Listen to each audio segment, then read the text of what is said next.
สวงสวรรค์สุขหันษา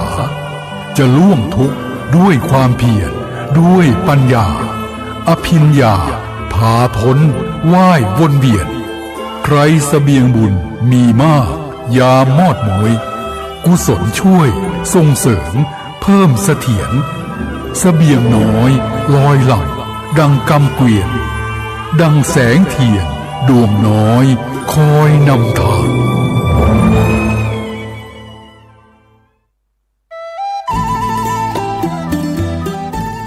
ข่าวสารเพื่อการประชาสัมพันธ์ก็มีความสนใจที่จะจัดทำหนังสือชุดความรู้เรื่องพระพรหมมงคลฝ่ายวิปัสสนาทองสิริมังคโลสาธารณบุคคลคุณภาพกับการเผยแผ่พระพุทธศาสนาก็จะมีการจัดพิมพ์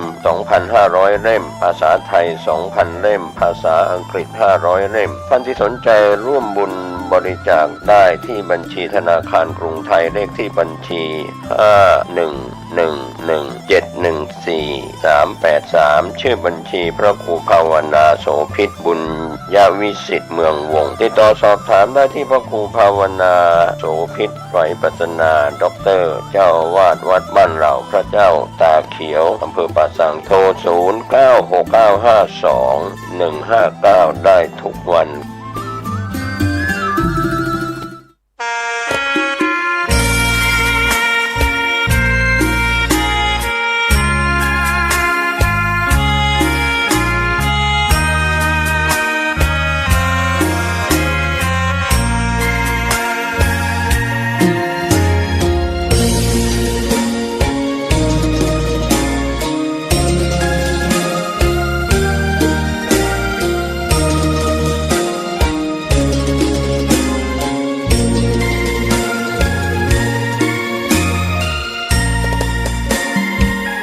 ดอกบัวดอกหนึ่งพึงใจไว้เพื่อบูชาแด่องค์พระศาสดา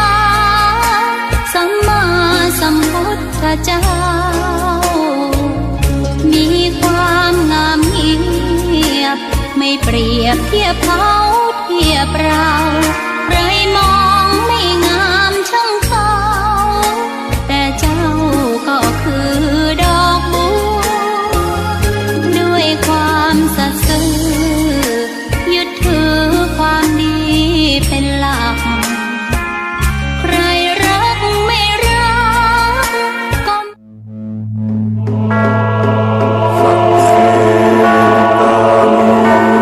สุโขปุญญัสสะอุจโยพระพุทโธดำรัสปัดทุกเข็นการสั่งสมซึ่งบุญทุนบำเพ็ญจะอยู่เย็นเป็นสุขพ้นทุกภัยขอเชิญร่วมงานทำบุญประเพณีส่งน้ำพระเจ้าทันใจและสวดอิติปิโส108 จบประจำปี 2566 ปีที่ 14 ณ วัดปากทางเจริญตำบลดอยหล่ออำเภอดอยหล่อจังหวัดเชียงใหม่วันจันทร์ที่ 11 เดือนธันวาคม 2566 เวลา 9:39 นาทีขอเชิญร่วมพิธีสืบชะตาแบบล้านนาและส่งน้ำพระเจ้าทันใจร่วมถวายทานห้องน้ำทันใจจำนวน 10 ห้องณ วัดปากทางเจริญพระสงฆ์ 29 รูปเวลา 11 นาฬิกาถวายภัตตาหารเพลพระสงฆ์เวลา 12 นาฬิกาเชิญผู้มาร่วมงานรับประทานอาหารแบบโรงทานเป็นเสร็จพิธีต่อจากนั้นไปเวลา 18:39 นาทีวันจันทร์ที่ 11 เดือนธันวาคม 2566 ขอเชิญร่วมพิธีสวดอิติปิโส108 จบพระสงฆ์300 กว่ารูปประกอบพิธีจุดเทียนชัยมงคล108 เล่มรอบเจดีย์ปล่อยโคมไฟจำนวน108 ดวงณ วัดปากทางเจริญตำบลดอยหล่ออำเภอดอยหล่อจังหวัดเชียงใหม่เริ่มเวลา 18:39 นาทีเป็นต้นไปเสบียงบุญในชาตินี้มีหลายอย่างเตรียมเดินทางข้างหน้าต้องหาก่อนยิ่งเดินทางหลายข้าต้องหาบขอนเครื่องกินนอนมากมายสะพายเต็มเสบียงบุญชาติหน้าไม่กลัวหนักเพียงรู้จักเก็บออกถนอมเข้มบุญกิริยาวัตถุลุอิ่มเอมจะปรีเปรตเต็มหลับด้วยธรรมาทั้งทานศีลภาวนา นำพาให้สู่แดนไกลสวงสวรรค์สุขหันษาจะล่วงทุกข์ด้วยความเพียรด้วยปัญญาอภิญญาพาพ้นว่ายวนเวียนใครเสบียงบุญมีมากยามมอดม้อยกุศลช่วยส่งเสริมเพิ่มเสถียรเสบียงน้อยลอยหลั่งดังกำเกวียนดังแสงเทียนดวงน้อยคอยนำทาง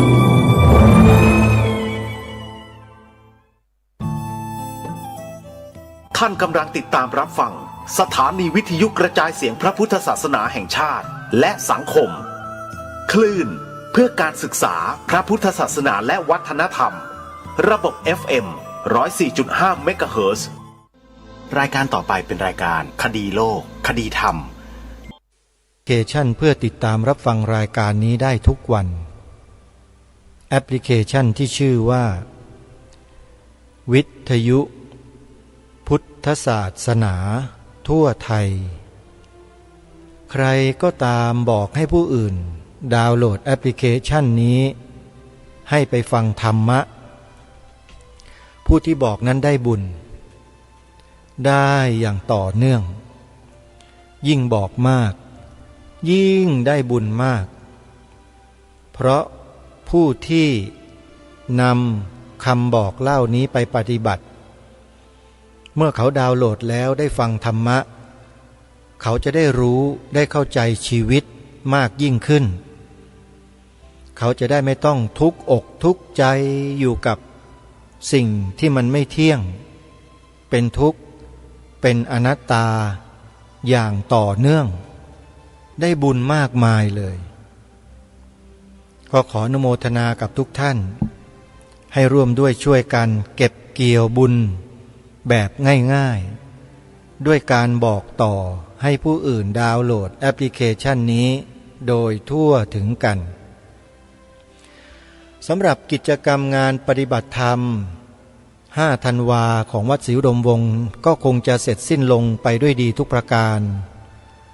ขออนุโมทนาบุญกับพี่น้องชาวจังหวัดเลยทุกท่าน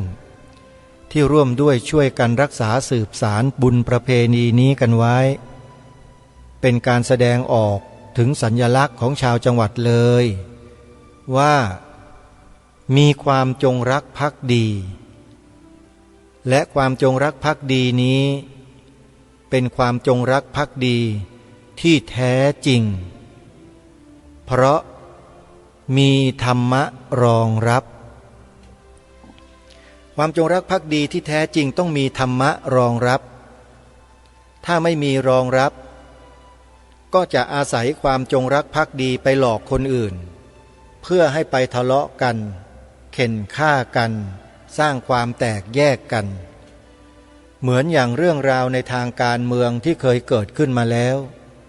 เห็นชัดเจนอ้างความจงรักภักดีอย่างนั้นอย่างนี้แล้วก็ตีกันความจงรักภักดีเขาไม่ได้มีเอาไว้ทะเลาะกันความจงรักภักดีเขาไม่ได้มีไว้อ้างเพื่อตีกันแต่มีไว้เพื่อความรู้รักสามัคคีกันในหมู่พี่น้องคนไทยเท่านั้นนี่คือหลักการที่ถูกต้อง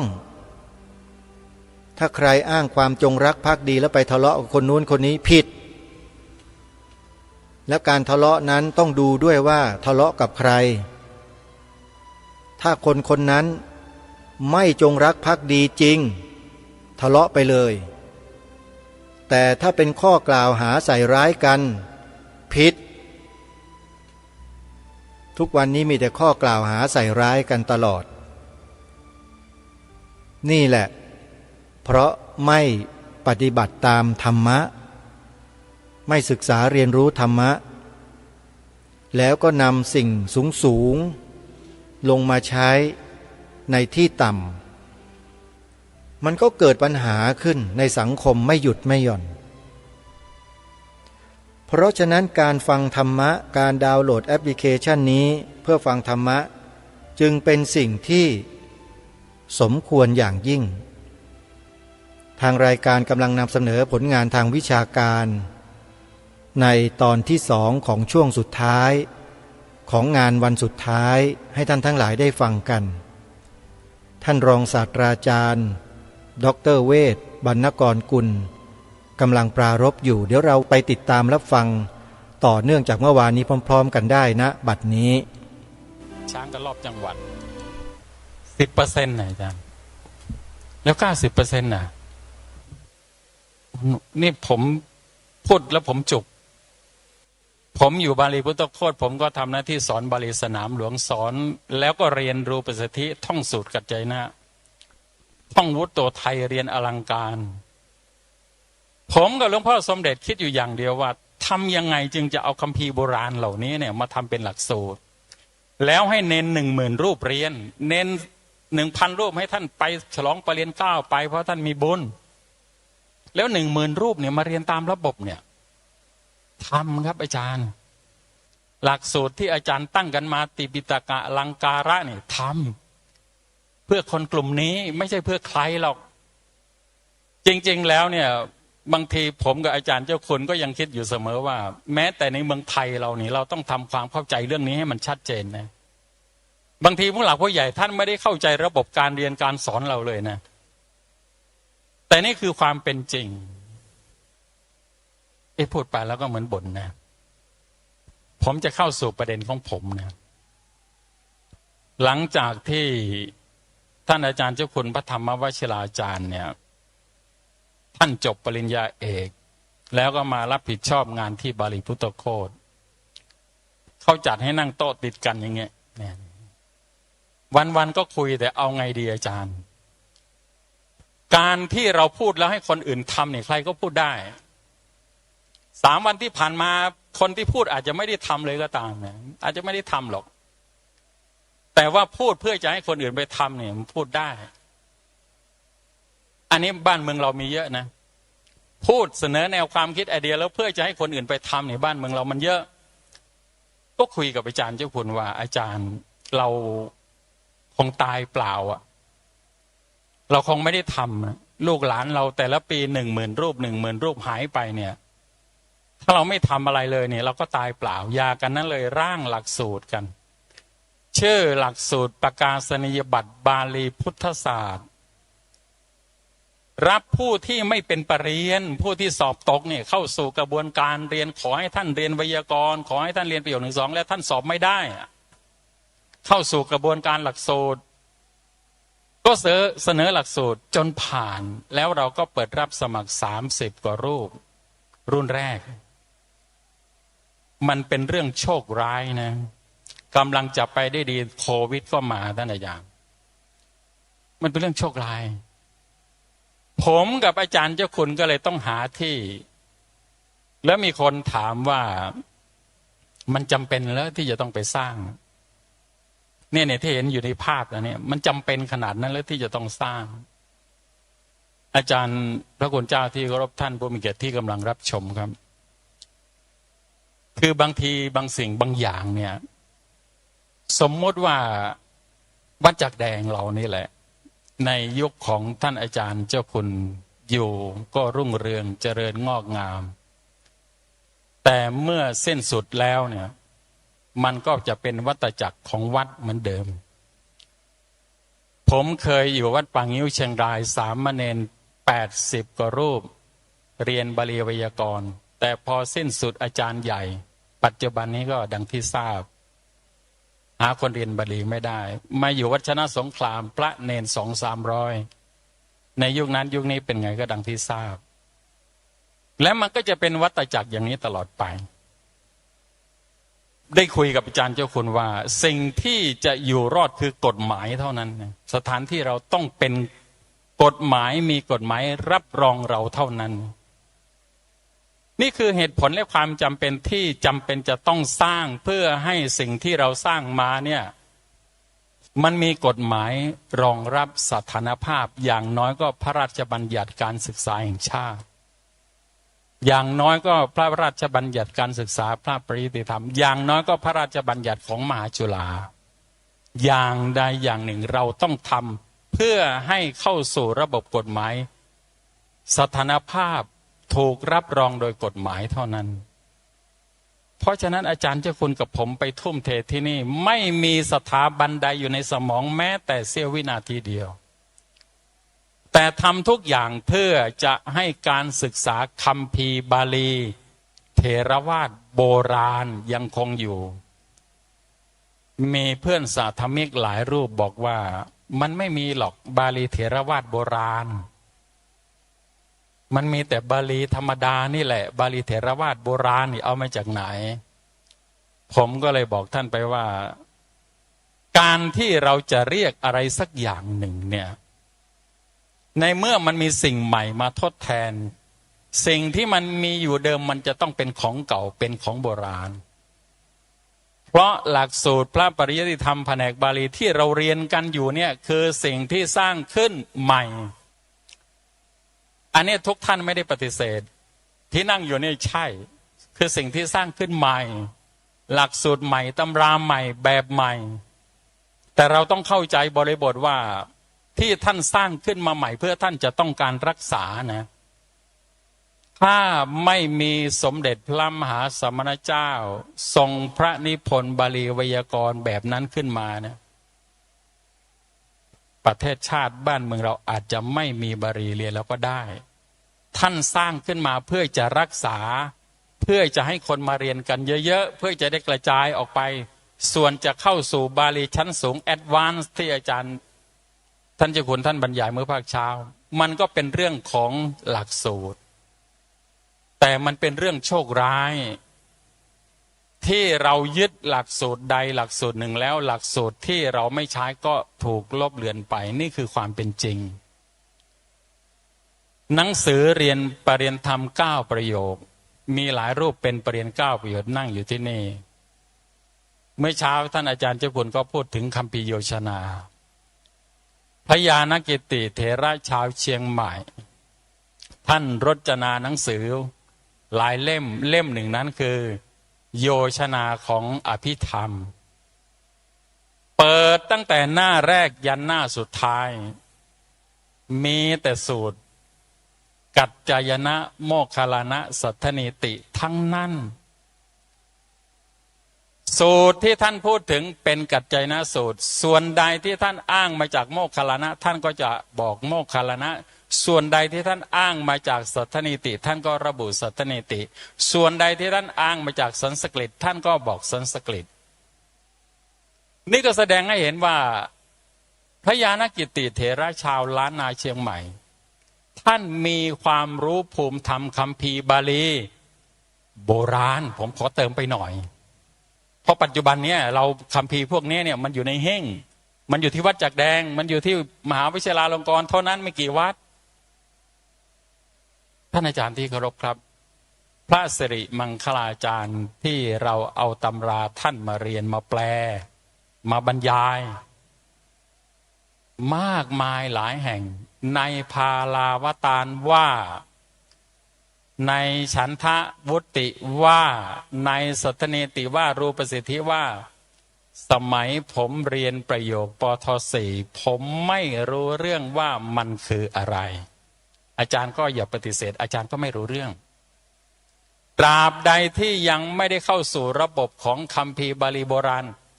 รูปสิทธิว่าอาจารย์ก็ไม่รู้ว่ามันคืออะไรนี่คือความเป็นจริงพญานกิติพระสิริมังคลาจารย์ทำไมท่านจึงมีความรู้ระดับนั้นเพราะท่านมีความรู้คัมภีร์บาลีพื้นฐานโบราณในบาลีพระไตรปิฎกหลายแห่งท่านอาจารย์เวลาเขาพูดพราหมณ์ที่มีชื่อเสียงพราหมณ์ที่มีความเก่งกาจฉลาดสามารถเช่นพลัมมายุพราหมณ์ที่ใช้ให้ลูกศิษย์ไปวิจัยพระพุทธเจ้าพลัมมายุพราหมณ์ในบาลีพระไตรปิฎกพรรณนาคุณลักษณะของปราชญ์พรรณนาลักษณะคุณสมบัติของปราชญ์ทางภาษาเขาจะมีเป็นผู้ฉลาดสามารถในสะนิคันดุเป็นผู้ฉลาดสามารถในเกตุภาษาสอาจารย์ครับคำพวกนี้เนี่ยถ้า ผมไม่ได้เรียนตามระบบของคัมภีร์บาลีโบราณเนี่ยผมไม่รู้เลยทางนี้คันดุศาสตร์คืออะไรเกตุปศาสตร์คืออะไรแต่ประเทศเพื่อนบ้านเราเป็นไงพม่านี่คือคัมภีร์พื้นฐานเพราะฉะนั้นความจำเป็นของบาลีของมหาวชิราลงกรณ์ที่เกิดขึ้นหนึ่งเราต้องการสร้างสถานที่ที่ท่านอาจารย์เห็นอยู่เนี่ยให้มีกฎหมายรับรองเพื่อเป็นสถานที่ศึกษาคัมภีร์บาลีโบราณคืออะไรบ้างอาจารย์กัจจนะโมคคัลลานะสัทธเนติเนนน้อยของผมอายุ9 ขวบท่องได้หมดแล้วนี่นั่งอยู่เนี่ยเสียดายวันนี้ไปอบรมสอบนับธรรมถ้าไม่ได้ติดอบรมเดี๋ยวเอามาสวดเต็มศาลาเนี่ย9 ขวบ10 ขวบให้เรียนแล้ว2อาจารย์เจ้าคุณท่านมุ่งหวังว่าเราจะกลับเข้าไปสู่ความเป็นจริงในบาลีพระไตรปิฎกเวลาพระเรียนพระกรรมฐานจากพระพุทธเจ้าแล้วพระพุทธเจ้าท่านก็บอกว่าโน่นโคนไม้โน่นเรือนว่างโน่นโขดหินคืออะไรครับอาจารย์ไปบำเพ็ญเพียรจิตตภาวนามูลกรรมฐานครับท่านอาจารย์มาสเตอร์แปลนแลนด์สเคปทั้งหมดที่ออกในการก่อสร้างโรงเรียนสักยบุตรสามเณรสีหะเมื่อปี2564คือจินตนาการว่าเราจะสร้างสถานที่การศึกษาคัมภีร์บาลีโบราณและสร้างสถานที่ฝึกมูลกรรมฐานสำหรับเด็กและยุวชนเท่านั้นพระไม่รับนะท่านอาจารย์ผมบอกก่อนนะถ้าพระให้มาวัดจากแดงเพราะอะไรเดี๋ยวท่านอาจารย์ฟังต่ออาจารย์ที่เคารพครับที่อาจารย์เห็นในจอภาพเนนเกือบ100 รูปปีหน้าอาจารย์เจ้าคุณท่านจะรับเพิ่ม250 รูปเข้าสู่ระบบเราไม่ต้องดิ้นรนหาครับมาเองฟืนมาเองครับเข้าโรงครัวเรามีผู้ใหญ่ท่านหนึ่งถึงเวลาก็คงจะได้เอ่ยนามท่านเพื่อเป็นประวัติศาสตร์ของสถาบันแห่งนี้ท่านบอกว่าท่านขอดูหลักสูตรก่อนท่านขอดูหลักสูตรก่อนบาลีอังกฤษโปรแกรมเป็นยังไงอาจารย์เจ้าคุณกับผมคิดอยู่เสมอว่าการที่เราเอาเด็กคนหนึ่งเนี่ยมาอยู่กับเราแล้วเราก็จัดการเรียนการสอนตามระบบที่มีอยู่เดิมแล้วคิดว่าจะรอดไหมใน100 รูปมันจะรอดสักกี่รูปมีคำพูดของปราชญ์ถ้าผมเอ่ยผิดก็ต้องกราบขออภัยพระมหาเถระชาวพม่าอันนี้ผมฟังมานะท่านบอกว่าคนที่จับหอยปูปลาทำมาหากินเนี่ยฆ่าสัตว์เลี้ยงชีวิตเนี่ยยังไม่ใช่ชื่อว่านักปาณาติบาตแต่ใครก็ตาม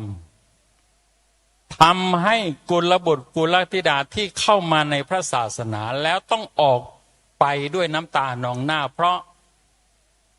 ตำราที่ผิดเรียนยากนั่นคือนักฆ่าที่แท้จริง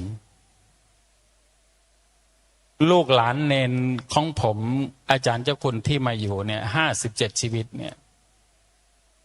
ถ้าเรียนในระบบเดิมแบบเดิมคิดแบบเดิมใน57ผมว่าก็น่าจะเหลือสัก10-20แล้วที่เหลือไปไหนอ่ะผมก็ฆ่าปาณาติบาตในทางศาสนาเพราะฉะนั้นจึงมีหลักสูตรเตปิตกะบาลีสักยะสีหะเป็นหลักสูตรบาลีสำหรับเด็กและยุวชน ส่วนหลักสูตรอันแหลมคมที่เป็นขวานน่ะผมรอจากวัดจากแดงก็พออาจารย์เจ้าคุณกับผมเนี่ยคิดหลักสูตรบาลีสักยะสีหะสำหรับเด็กและยุวชนเท่านั้นนะท่านอาจารย์ผมไม่รับพระเข้ามาเรียนเป็นอันขาดเพราะพระผมไปปลุกตี 5ไม่ได้อาจารย์เชื่อไหมลูกเนนที่เห็นเนี่ยตัวเล็กๆเนี่ยตี 5ต้องไปปลุกให้ตื่นแล้วนะแล้วท่องกัจจนสูตรแล้วนะท่านอาจารย์แต่ถ้าผมไปปลุกพระเป็นไงนี่คือหลักสูตรที่เราสร้างสำหรับเด็กและเยาวชนมีผู้ใหญ่ท่านหนึ่งท่านได้หลักสูตรไปแล้วท่านก็ถามว่าถ้าเด็กเขาเรียนไม่จบจะทำไงผมเดาความคิดท่านเนี่ยท่านก็คงจะเป็นห่วงลูกหลานเหมือนกับอาจารย์เจ้าคุณเหมือนกับผมห่วงเขาจะเสียเวลาเป็นปี2 ปี3 ปีท้ายที่สุดเขาก็หลุดจากศาสนาไปหลุดจากพระเหลืองไปการที่หลักสูตรทำให้สามเณรอยู่ในผ้าเหลืองนานเท่าใดอายุของพระศาสนาก็ยืนนานเท่านั้นท่านอาจารย์เจ้าคุณพระธรรมวชิราจารย์และผมเนี่ยเกือบ10 ปีแล้วนะอยู่ห้องทำงานก็ห้องเดียวกันทุกวันนี้ก็อยู่ห้องเดียวกันยกเว้นเวลาจำวัดอาจารย์ครับการสร้างหลักสูตรไม่ใช่เรื่องง่ายแต่ไม่ใช่เรื่องยากในช่วงต้นนี้เนี่ยผมอยากจะกราบอาราธนานิมนต์ท่านอาจารย์พระมหาวีระธรรมวิริโยคือท่านไม่ได้แปลตามที่ผมพูดนะเพราะว่าผมนำประวัติให้ท่านอาจารย์ส่วนหนึ่งแต่ผมที่พูดไปเนี่ยนิทานเรื่องเล่าก็ดีเนี่ยคือผมเห็นหน้าท่านทั้งหลายแล้วผมนึกนิทานออกคือจิตใจท่านกับผมไม่ได้ต่างกันหรอกคืออะไรครับคือความเป็นห่วงเป็นใยพระศาสนา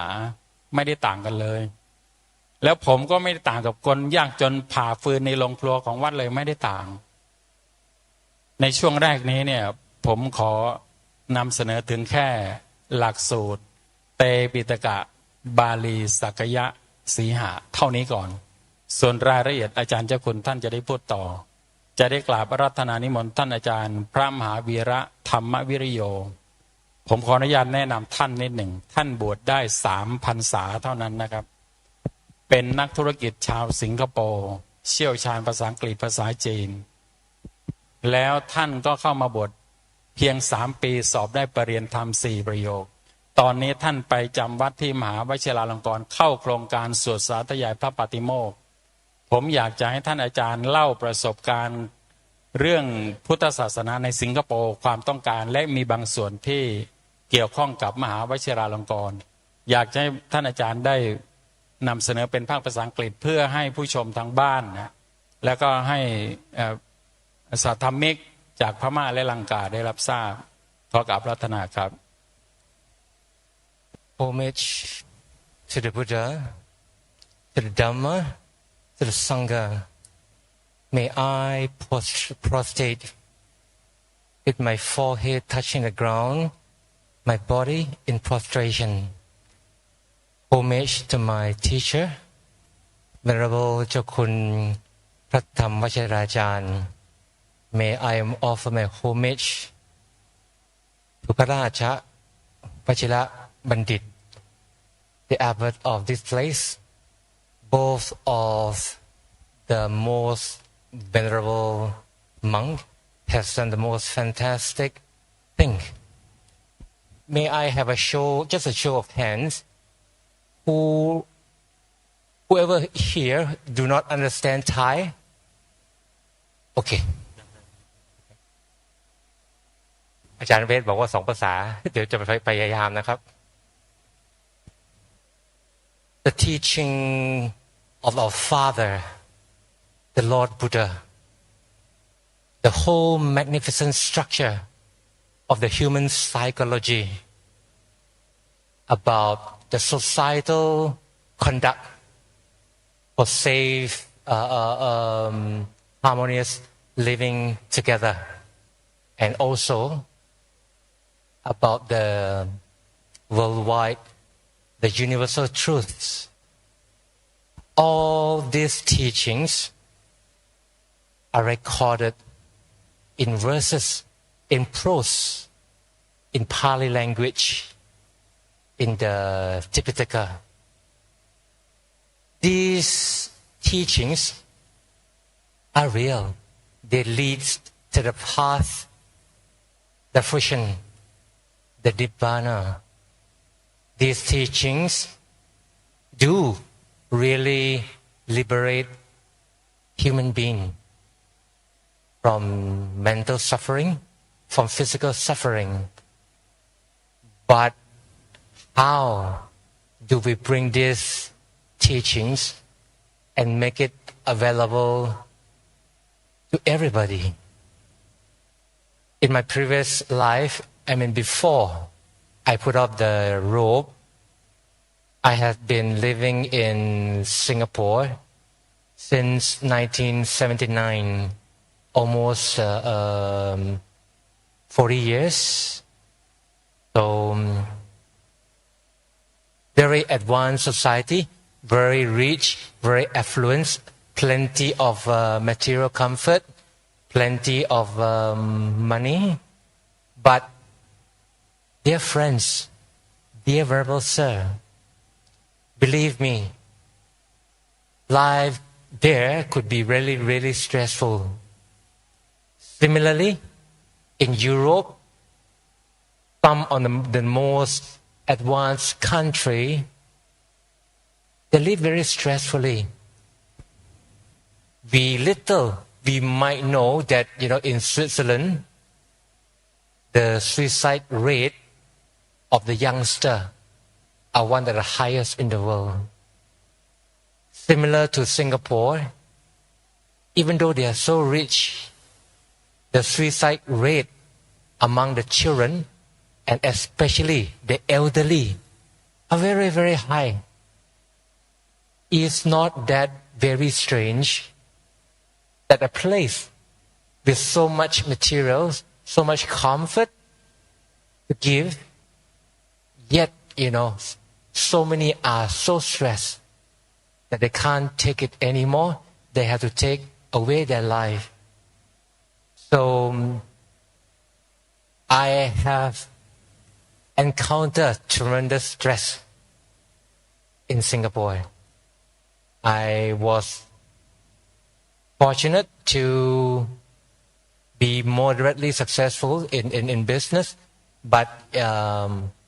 my daughter passed away. The pain was tremendous. Every second of the living life, you felt the pain. When I heard of somebody talk about the pain that, inflict on oneself, when someone passed away, or close to them passed away, I thought it's purely just mental. But not at all, it's physical. The word heartbroken has deep-rooted meaning. The pain occurs right in the middle of the chest. The stress that happened wrench your heart like nothing you could ever feel before. And I felt that every day. Even though I have beautiful family, I have assets, I have my own business doing well, I want to kill myself. I want to die. I look at the window of my office on the top of the building. I don't want to live anymore. I just want to jump off. And maybe other religion taught that, if we die, we go to other place, then we can see our loved one again. I almost believe it. I thought that if I kill myself, maybe I'll get to see my daughter again. But luckily for me, I found some friends who taught me meditations, and I started to learn how to meditate. I started to learn the Dhamma. And true enough, layer by layer, the stress fell off, and some of it never come back again. So is not that wonderful teaching. So I seek for more. I thought all the words of the Buddha were well studied in the West, in English. So I went to America to look for scripture. I went to the United Kingdom, the Polytech Society and whatever. They're not there. So I come back to Asia. I went to India. It's not available. Even though I went to the 4 holy places, fine. The place has got full of inspiration. It gives you a lot of zest,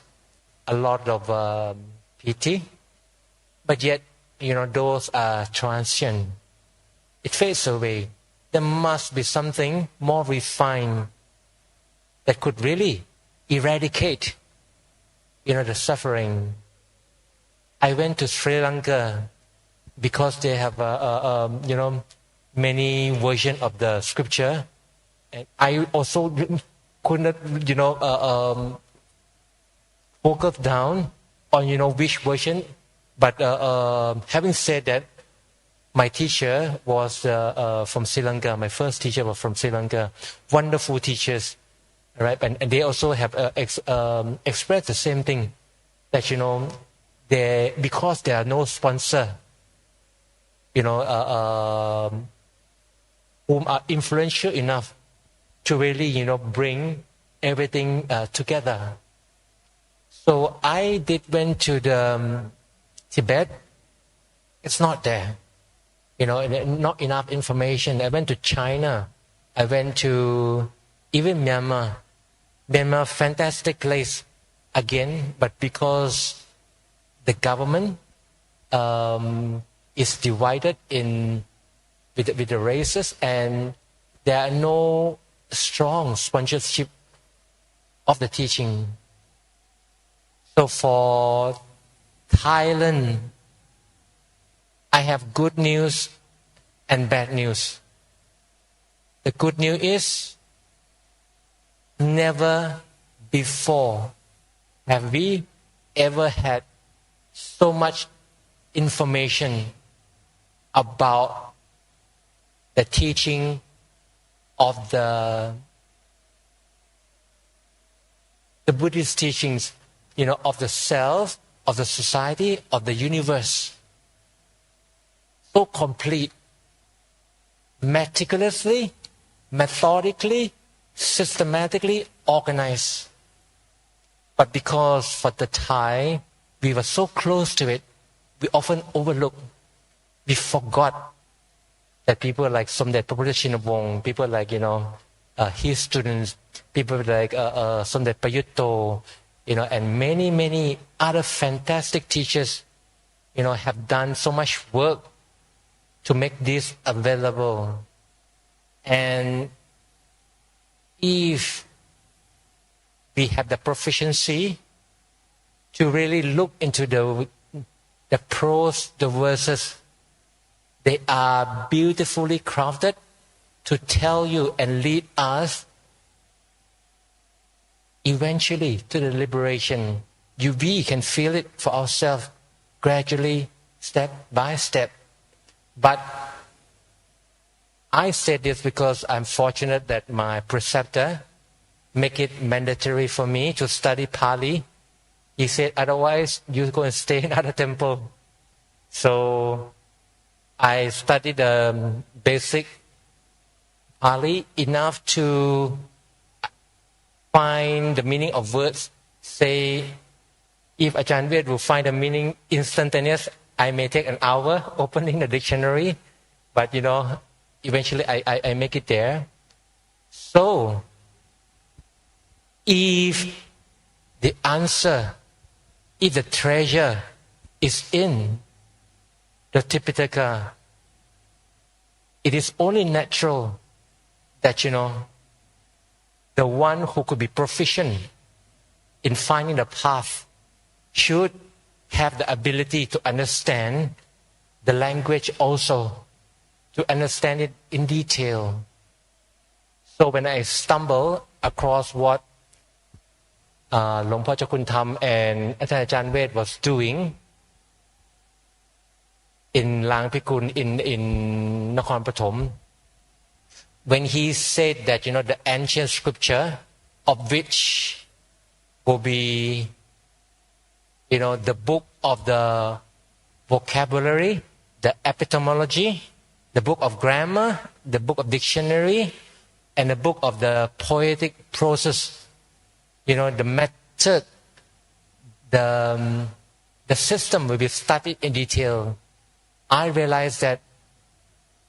this is the very, very important tools to keep the Tipitaka alive. So I'm glad that someone, somewhere, at least in Thailand, close to my home, take the initiative to preserve the study of the Pali language. Venerable Somdet Payut often said that the Buddha lives in the Tipitaka, that he lives on in the Pali language, and those who see him see the Dhamma. Vice versa. I think if those who are proficient in Pali, reading the verses, doesn't matter where it was, you will feel the pity. And even story in the sutta, Pasali Mantha Thera, even while he was listening to the Patimokkha, he got liberated. He see the Dhamma. So I believe those are true, and I invite everyone to step forward and help in whatever way we can to preserve the language as well. And now that was the good news, that effort to revive and retain and preserve the language of our father, has been initiated.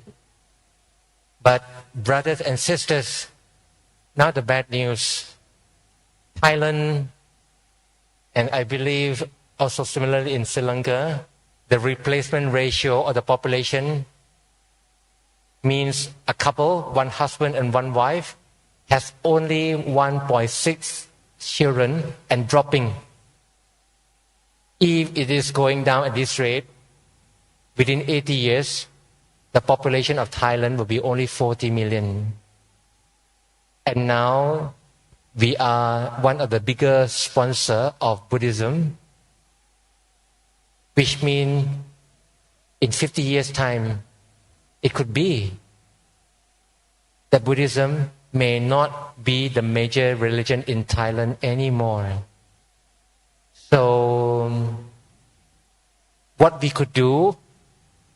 at the present moment, teach the young children as much as we can, and if possible, make it available in the international language as much as we can. So Professor Wade and Luang Por Chok Kun Tham chose that English and Chinese should be the promoted language. At our college, we have monks from China, from Bangladesh, hopefully more from Sri Lanka, and other countries too. And with our fortune to have ample supporter, if it is within my means, I assure you, my brother, that we will support other countries too. We have done it before. We will do it again. Come, meditate with us. Learn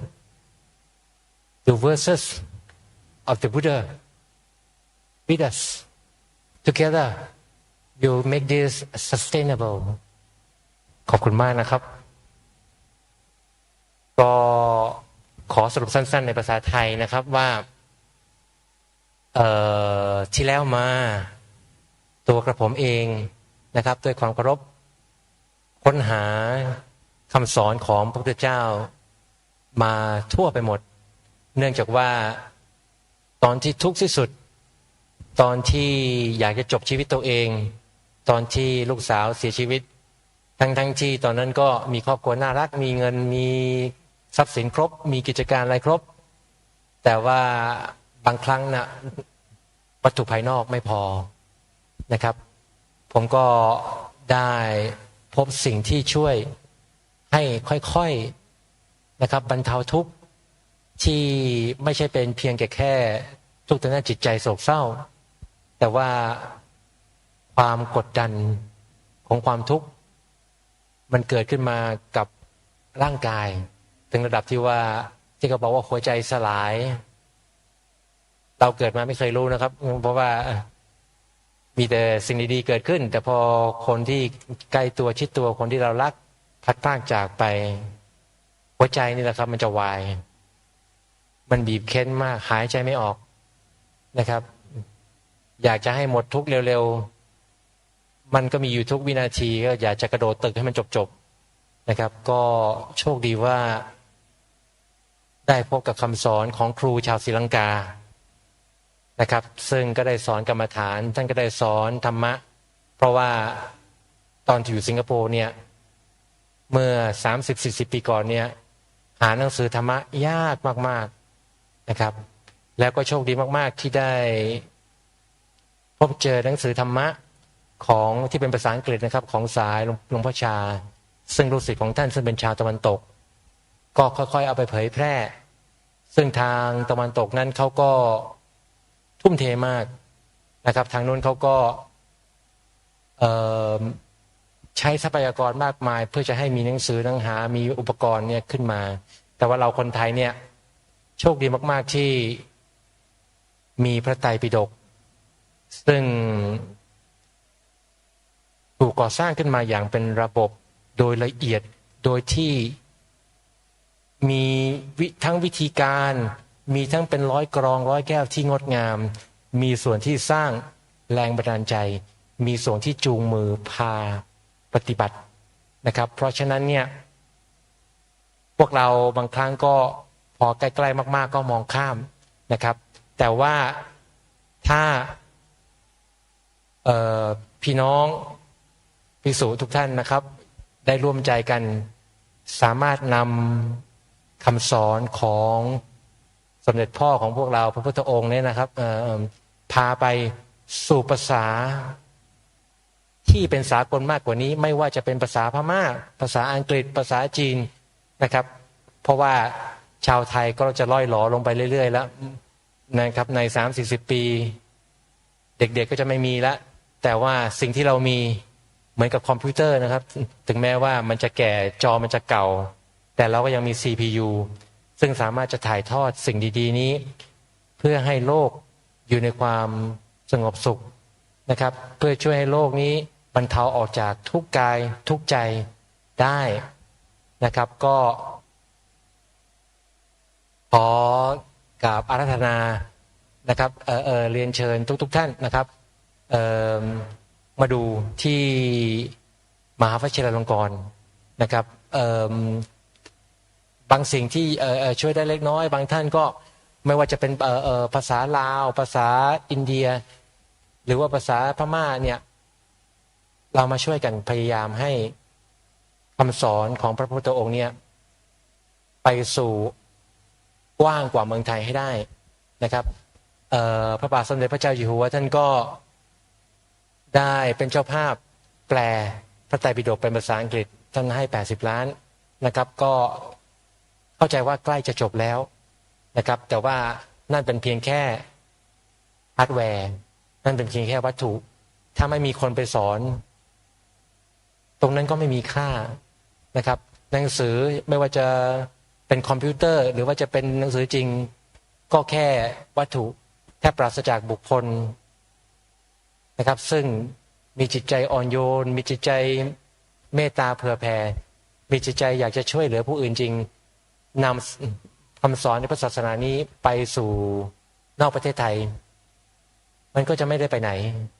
นะครับก็有些人高深哪几位会讲华语吗？您要听华语的，还是要听英文的？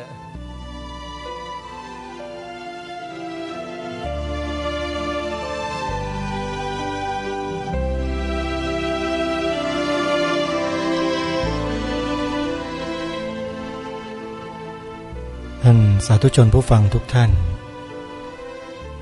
เสียงที่ท่านได้ฟังเมื่อสักครู่นี้เป็นเสียงของพระภิกษุชาวสิงคโปร์แท้ๆเลยท่านเล่าให้ฟังชัดว่าชีวิตท่านนั้นมีฐานะ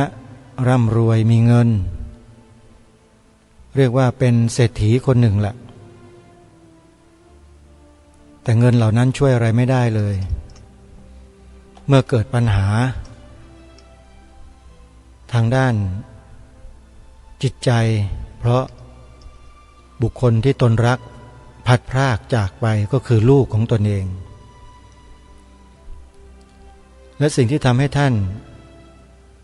กลับมาเป็นคนละคน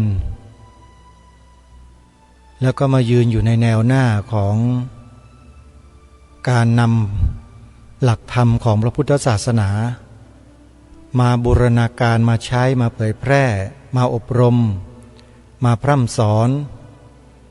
คนรุ่นหลังได้อย่างมีประสิทธิภาพก็เพราะหลักธรรมในพระพุทธศาสนาที่มีอยู่ในคัมภีร์พระไตรปิฎกที่เรา